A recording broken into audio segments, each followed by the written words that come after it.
I found out my wife was cheating through her fitness tracker. She claimed it was a mistake until I showed her the hotel logs. I filed for divorce, but she refused to let me go. So I walked away. Hello, Reddit I plus here. I never thought I'd catch my wife cheating because of something as mundane as a fitness tracker. But sometimes the truth doesn't arrive with a bang. It pulses quietly, in between heartbeats and footsteps. My name is Eric Donovan. I'm 38, a software consultant, part-time runner, and until recently, a husband. I met Vanessa at a tech conference in Chicago. She was working PR for a firm trying to partner with my company.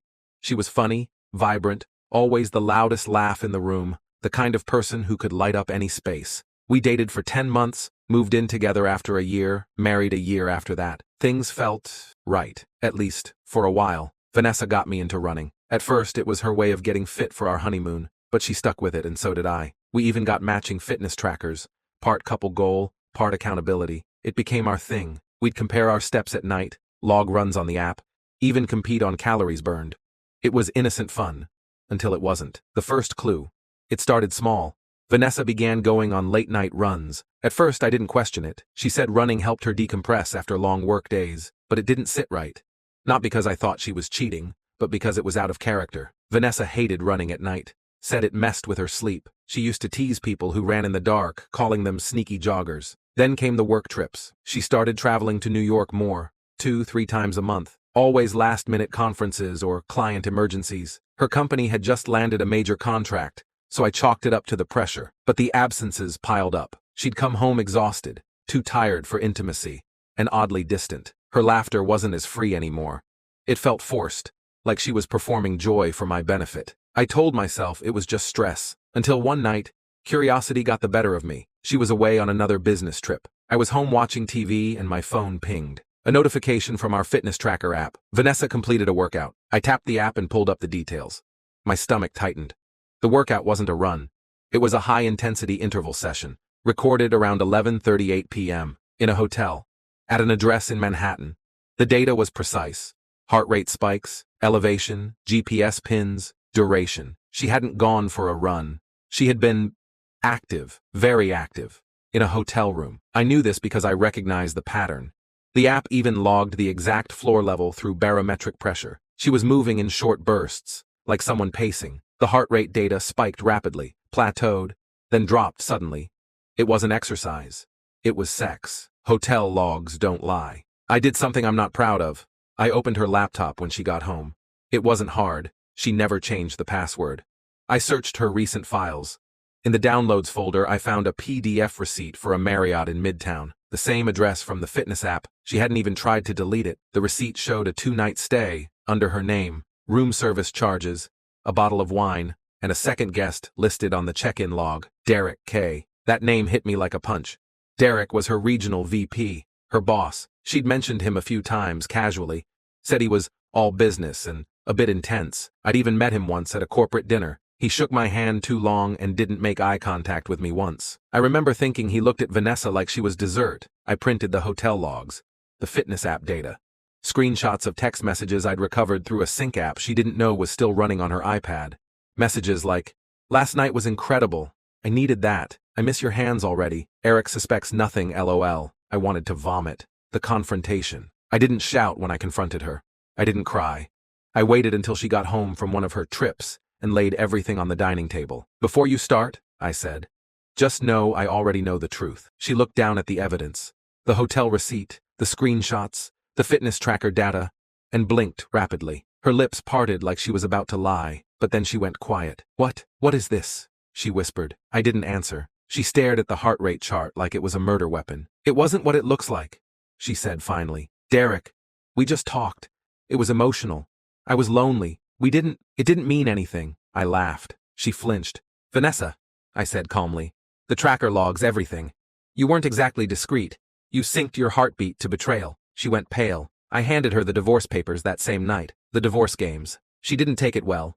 At first, she begged, said she made a mistake, that she still loved me, that she didn't know why she did it. She cried, fell to her knees, said she'd quit her job, go to therapy, anything. But I'd seen her texts. I'd seen her call me boring and soft. I told her I was done. That's when she turned vindictive. She filed a response through her lawyer claiming I had emotionally neglected her. that I was obsessed with work and spied on her. She tried to drag out the process, demanding alimony, half the house, even my stock options. Her lawyer tried to argue that since she supported me while I started my own consulting firm 5 years ago, she was entitled to part of the business. She underestimated me. I had receipts, financial records, documentation showing that I paid off her student loans, I covered our mortgage, and I had started the firm with my severance long before we got married. My lawyer eviscerated her claims, then I dropped the bombshell, the fitness tracker data and hotel logs. Not only did it validate the infidelity, but it destroyed any claim she had for spousal support. Adultery was still taken seriously in our state, especially when the affair directly led to the marriage breakdown. Her lawyer went silent. The court sided with me. She got nothing. No house, no shares, no alimony. She stormed out of the courtroom in tears. She refused to let go. Weeks later, she started reaching out again. At first, it was casual. Hey, can we talk? Then it turned to desperation. She left voicemails crying, saying she regretted everything, that Derek had been using her and dumped her for someone younger. I ignored her. She showed up at my condo once, banged on the door at 11 p.m., sobbing. My new girlfriend, a friend I'd known for years who helped me through the divorce, was inside. She saw Vanessa and simply said, "She lost you the second she gambled on someone else." Vanessa screamed that I was heartless, that I gave up on love. I looked her in the eyes and said, "No, I gave up on lies." And so I walked away. I closed the door. That was the last time I ever spoke to her. She made her choices, and so did I. She bet on excitement and power. I bet on loyalty and truth. Her heart betrayed her through data. Mine was broken, but it healed. And as strange as it sounds, I'm grateful for that fitness tracker. Because in the end, it didn't just measure steps or calories. It measured betrayal and led me straight to freedom. It had been 6 months since the divorce was finalized. I was finally sleeping better, eating right, and not flinching every time my phone vibrated. I had moved into a new apartment downtown, minimalist, peaceful, mine. I'd even started seeing someone again, Natalie. We met through mutual friends. She was calm, grounded, nothing like Vanessa. She didn't try to fill a room with noise, she just made you feel safe in it. For the first time in years, I felt like I was building something real. Then the calls started. Not from Vanessa, but from her mother. At first, it was innocent. "Eric, sweetie, it's been a while. How are you?" I nearly hung up the first time. But I was raised to be respectful, so I listened. She talked about how Vanessa was struggling, that she wasn't herself, that she was just lost and made a terrible mistake. She said that Derek had abandoned her 2 weeks after the divorce, that he got what he wanted, then disappeared. "She cries herself to sleep," her mother said. "She talks about you like she still wakes up expecting you to be beside her." I kept my voice even. "Her expectations are her problem." She paused. "Eric, I know what she did was wrong.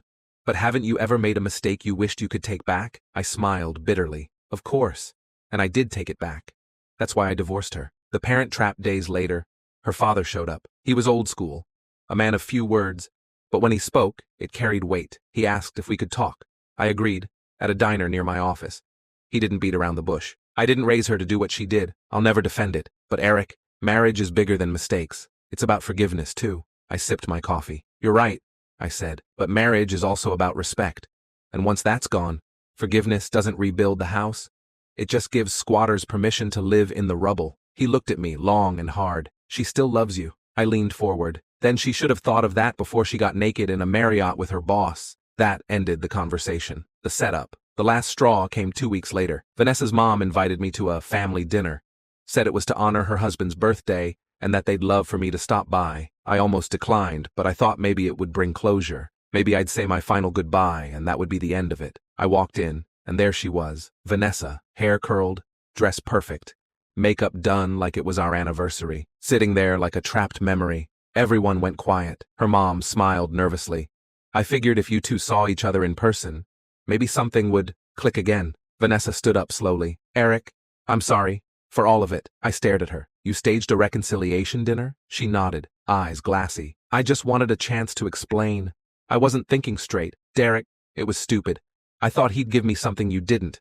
But the truth is, you were everything." I waited a beat before responding. "You know what the most painful part was?" She looked up, hopeful. "It wasn't the cheating. It was that you called me boring while doing it." Tears welled up. "I didn't mean it." I turned to her parents. "You invited me here under false pretenses. Don't ever do that again." I turned to go and she grabbed my hand. "Please, Eric, don't throw away everything we had." I looked down at her fingers. the same ones that signed the hotel receipt. I didn't throw it away. You did. I just walked out with what little self-respect I had left. Then I left. I never saw them again. Natalie and I are still together. She knows everything, and she never asked me to forget. Just to heal. She showed me that real love doesn't need to beg or trap you in guilt. A year after the divorce, I ran the New York Marathon. I crossed the finish line with my tracker buzzing on my wrist. Same app, same device. But this time, the heartbeat wasn't betrayal. It was peace.